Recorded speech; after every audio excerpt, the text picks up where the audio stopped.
Hello everyone, welcome back to the channel.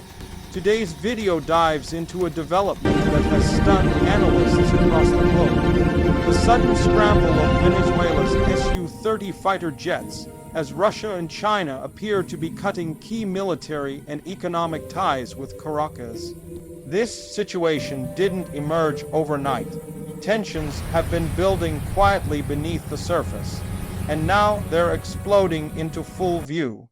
Venezuela, which for years relied heavily on Moscow and Beijing for military hardware, financial support, and diplomatic protection, now finds itself isolated at a moment when its economy and internal security are more fragile than ever.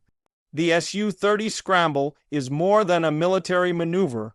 It's a signal flare from a country that feels the walls closing in. The first shockwave came when reports surfaced that Russia had suspended multiple military cooperation agreements with Venezuela. What caught the world's attention was not just the suspension but the timing. Russia is facing immense pressure from its ongoing war and can no longer sustain expensive foreign commitments. Venezuela, once a strategic foothold in the Western Hemisphere, is now a luxury Moscow can't afford. Russian technicians who maintained Venezuela's advanced Su-30 fleet reportedly began withdrawing, leaving the country without reliable support for one of its most critical air assets. This alone sent Venezuela into a defensive panic. China's decision followed closely behind and added yet another blow.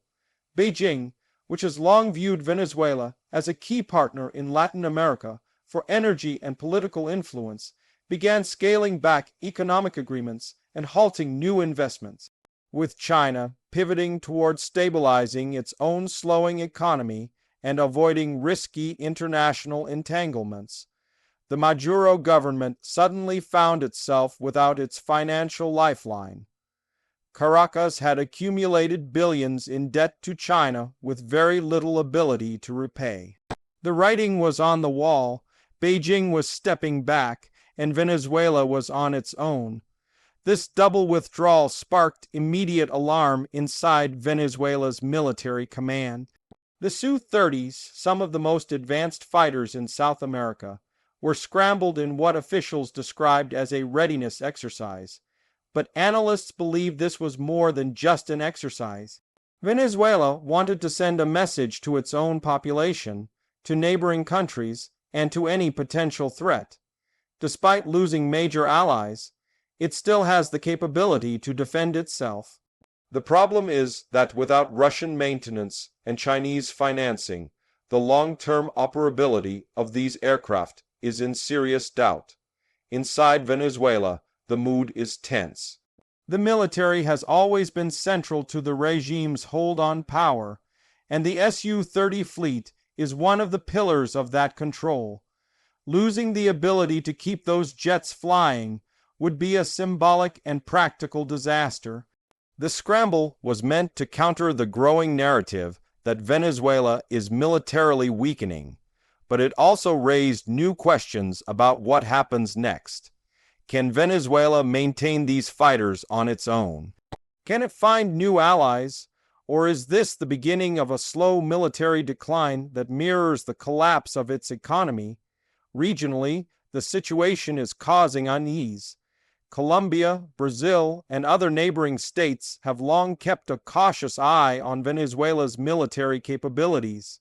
The sudden scramble of jets has led to renewed surveillance and concern, especially because desperate governments sometimes make unpredictable choices. The Su-30 flights came close to Colombian airspace, prompting Bogotá to issue a statement urging restraint. No one wants a miscalculation, but tensions are rising as Venezuela's leadership feels cornered. Internationally, the withdrawal of Russia and China marks a major geopolitical shift. For nearly 2 decades, Venezuela served as a key outpost for both nations in the Americas. Russian bombers landed there. Chinese investments poured into infrastructure, energy, and telecommunications. The sudden cooling of these relationships signals a recalibration of global priorities. Russia is consumed by its own war and sanctions, While China is now focusing on internal stability and more dependable partners, Venezuela, from their perspective, has become a geopolitical liability rather than an asset. Inside the upper ranks of Venezuela's political and military elite, there is now a scramble of a different kind. Officials are searching for new partners. Turkey, Iran, and even North Korea have been floated as possible alternatives. But none of these countries can replace the scale, technology, or capital once provided by Russia and China. The Maduro government is also trying to rally domestic support by framing the situation as an imperialist conspiracy. But many citizens see the truth. The country is running out of powerful friends, and the consequences are unfolding in real time.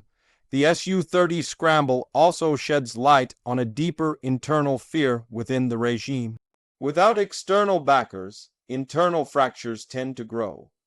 Venezuela's military has factions, some loyal to Maduro, others quietly frustrated with the country's decline. These factions have been held together through a combination of foreign support, financial incentives, and fear. With Russia and China stepping back, those stabilizing forces are vanishing. The display of military readiness may have been aimed inward as much as outward, reminding any wavering officers that the regime still intends to project strength. Meanwhile, Venezuelans on the ground face a different reality. The economy continues to struggle with inflation, shortages, and mass migration. The withdrawal of Chinese and Russian support threatens to worsen all these problems. Fewer imports, fewer investments, fewer jobs. Ordinary people bear the brunt of geopolitical decisions. The Su-30 scramble may have made headlines, but for millions of citizens, it changes nothing about the daily hardship they face. Another layer to this crisis is the broader shift in global alliances. Countries like Brazil and Mexico are watching carefully, trying to determine whether Venezuela will stabilize or plunge further into isolation. The United States, long an adversary of the Maduro government, sees Moscow and Beijing's retreat as an opportunity, but is cautious about being drawn into another prolonged geopolitical confrontation. For now, Washington is observing rather than intervening.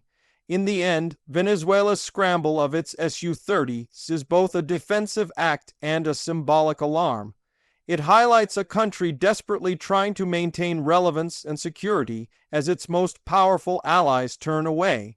The jets may still fly today, but their future, and the future of Venezuela's military strength, is deeply uncertain.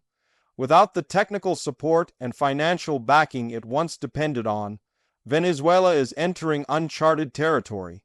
Whether the government adapts, collapses, or seeks new alliances remains to be seen, but one thing is clear: the era of unconditional support from Russia and China is over. This shift marks a defining moment for Venezuela. The geopolitical shield that protected it for years is cracking, and the Su-30 scramble is only the first visible sign. More changes are coming, and the world will be watching closely.